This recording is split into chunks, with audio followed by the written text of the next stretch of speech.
শাপলা কেন আমরা পাবো না তার আইনি সাংবিধানিক ব্যাখ্যা আমাদের দিলে তখন আমরা অন্য প্রতীকের বিষয় বিবেচনা করব। প্রধান উপদেষ্টার সাথে আপনাদের কোনো আলোচনা হয়েছে কিনা?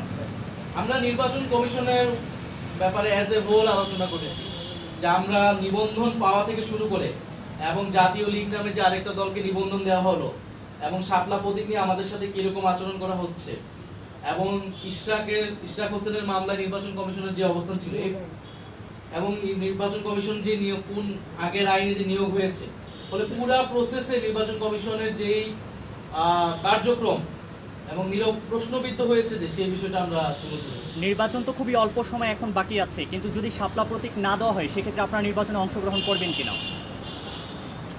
আমাদের যদি প্রতীক না থাকে তাহলে তো আমাদের পক্ষে নির্বাচন না, অন্য কোনো প্রতীকে কমিশনে নির্বাচনে অংশগ্রহণ করা সম্ভব হবে না। আর অন্য কোনো প্রতীক তো আমরা নিব না, সেটা আমরা বলেছি। আমরা বলেছি নির্বাচন শাপলা কেন আমরা পাবো না তার আইনি সাংবিধানিক ব্যাখ্যা আমাদের দিলে তখন আমরা অন্য প্রতীকের বিষয় বিবেচনা করব। তার আগ পর্যন্ত সেটা যদি নির্বাচন কমিশন না দেয় তার মানে সেটা শুধু প্রতীকের ইস্যু না, এটা নির্বাচন কমিশনের নিরপেক্ষতার প্রশ্ন, নির্বাচন কমিশন ন্যায় বিচার করছে কিনা একটা দলের সাথে সেটার প্রশ্ন। ফলে যেই নির্বাচন কমিশন আমাদের নিবন্ধন এবং প্রতীক বিষয়ে আমাদের সাথে ন্যায় বিচার করে না, তার অধীনে নির্বাচনে গিয়ে আমরা নিরপেক্ষতা এবং ন্যায় বিচার পাবো, সঠিক ফলাফল পাবো, সেটাও তো আমরা বিশ্বাস করতে পারছি না। তত্ত্বাবধায়ক সরকারের যে দাবিটা করছে এর পিছনে দুর্বিসন্ধি দেখছেন আপনি, একটু বলবেন বিষয়টা কি?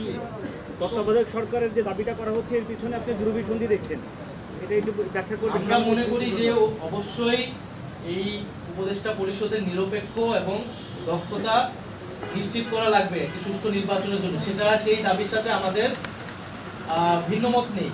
কিন্তু এই উপদেষ্টা পরিষদ পুরো পরিবর্তন করে তত্ত্বাবধায়ক সরকার নিয়ে আসায় এইটার আসলে সুযোগও নেই আইনগতভাবে, কারণ তত্ত্বাবধায়ক সরকারের বিষয়টাই পুরো জুলাই সনদের অধীনে আওতাভুক্ত আছে। যদি তত্ত্বাবধায়ক সরকার আপনি গণভোটের আগেই সেটাকে বাস্তবায়ন করতে চান তাহলে নির্বাচন কমিশনও পুনর্গঠন করতে হবে জুলাই সনদের আইন অনুযায়ী বা সেখানকার ঐক্যমত অনুযায়ী।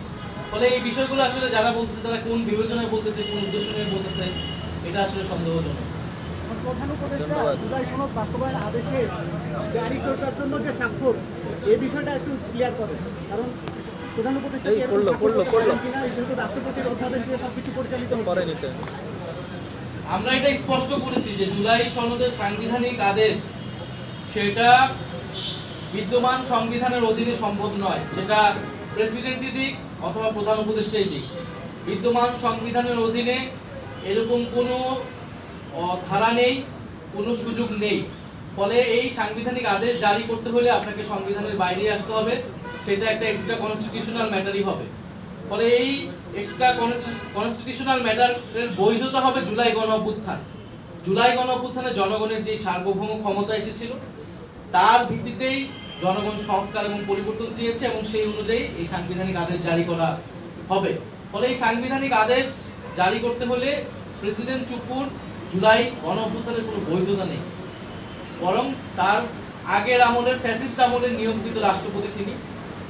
এই বৈধতা একমাত্র এই মুহূর্তে সরকারের ভিতরে ডক্টর মোহাম্মদ ইউনূসের আছেন।